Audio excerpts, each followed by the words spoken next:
Thank you, Honourable Chair. And switching to a new but related topic, coverage for contraception in British Columbia.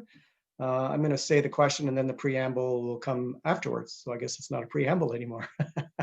There is currently a hodgepodge of programs that cover some people in different circumstances.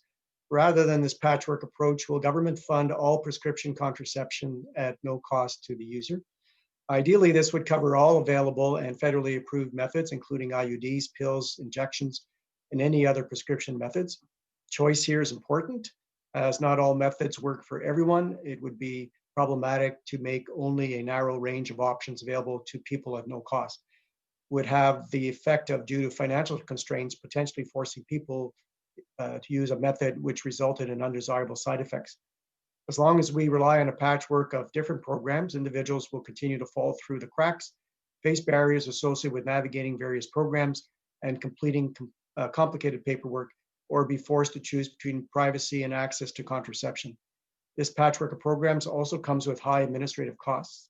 It is much simpler and more efficient to offer all prescription contraception at no cost. So I return back to the question, is there currently any plan on the part of government to fund all prescription contraception at no cost in British Columbia? Thank you. Minister.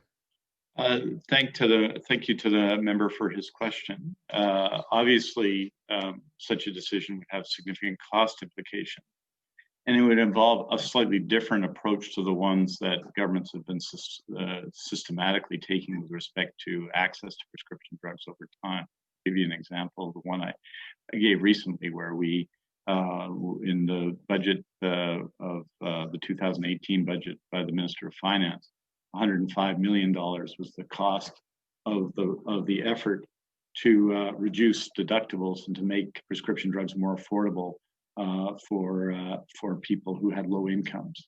And that decision cost roughly annualized between $40 and $50 million a year in the third year when it was to be fully applicable, which is this year. So that's one way of addressing questions, because of course, like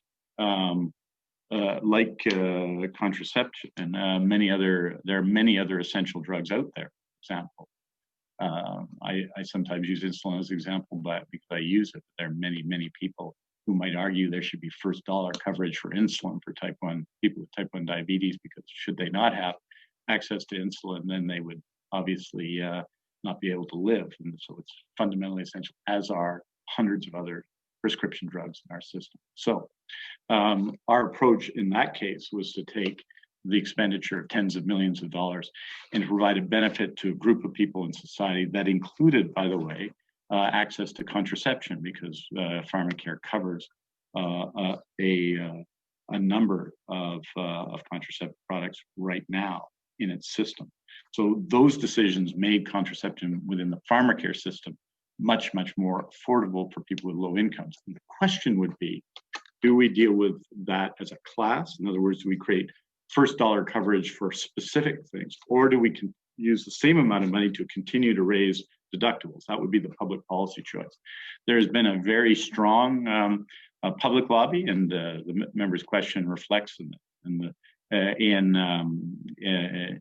proposing free contraception in BC society, and arguing that there are benefits to that, as there are to other things, for women in BC, and avoided costs in terms of healthcare costs when such products are available for free. The member's right that we have, in addition to the pharmacare system, a very significant number of places around the province where free contraception is offered at clinics, both in Metro Vancouver, I believe in Kelowna, and other places in the province. So it's something, and it's a proposal to be considered. But I think the consideration is, how do we want to engage in the next tranche of improvements to pharmacare? Do we use the money to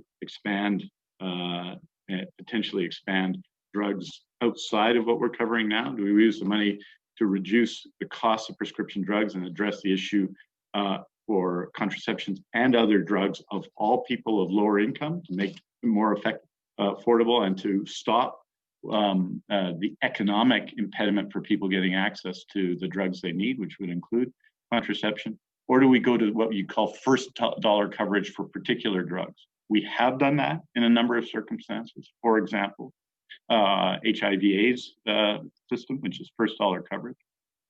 Members will know that we led Canada on the issue of access to mifepristone, which is the abortion drug, which has expanded access to abortion services. And the argument there was that it gave, obviously, more power to women, and it also avoided, for many people, both the search to get appropriate abortion services and so on. So in that case, we provided first dollar coverage.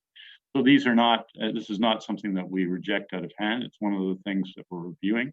It's a very active and interesting campaign, but those are the kinds of choices that we'd have to make. Do we focus on particular types of drugs? In this case, the economic argument for contraception and the bringing together, as the member has said, of a number of government programs into just a clear free coverage?